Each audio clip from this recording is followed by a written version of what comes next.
పాపం ఎప్పుడో ఒక రోజు 2 రోజులు అక్కడ మిర్చిపడి దగ్గర కనపడ్డారు కానీ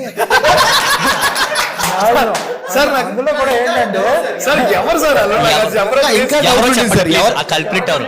వంశన్న పిలిచాడు, అరే కనపడుతున్నారంటే మీరు అన్నాడు కానీ ఎవరని చెప్పలేదు కదా. ఎందుకంటే నాకేంటంటే మా వాళ్ళు చాలా సిన్సియర్గా సాయంకాలం ఫ్రూట్స్ కట్ చేసి ఎవరా ఫ్రూట్స్ కంటే లేదు సార్ బాయ్స్కి మన కిషోర్ గారు ఇవి చెప్పాడు అన్నీ, అక్షయ్ అన్నాడు ఇవన్నీ బాయ్స్కి ఈవినింగ్ కాదని అన్నీ కట్ చేస్తాను.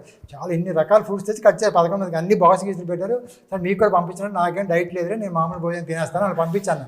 నేను కరెక్ట్గా హోటల్కి వెళ్తుంటే అదే అంటే మీరు కూడా చూసుకున్న ప్లేస్ బాగుంది. ఇటు పక్కేమో ఆ ఫ్రూట్స్ బండి ఉంది, ఈ పక్కనేమో మిర్చి బజ్జి బండి ఉంది, మధ్యలో బెంచ్ మీద కూర్చున్నారు. సార్ ఇంతకీ ఎవరు సార్? మా డైరెక్టర్ గారు ఏమో రోజు తడుతూ అందరినీ కలిపి తిట్టేవారు, ఒకరు చేసిన తప్పు అందరినీ కలిపి తిట్టేవారు. ఇంతకీ ఎవరు మాకే తెలియదు. నిజానికి అందరం తిన్నాం సార్, కానీ మీకెవరు దొరికారు చెప్పండి సార్.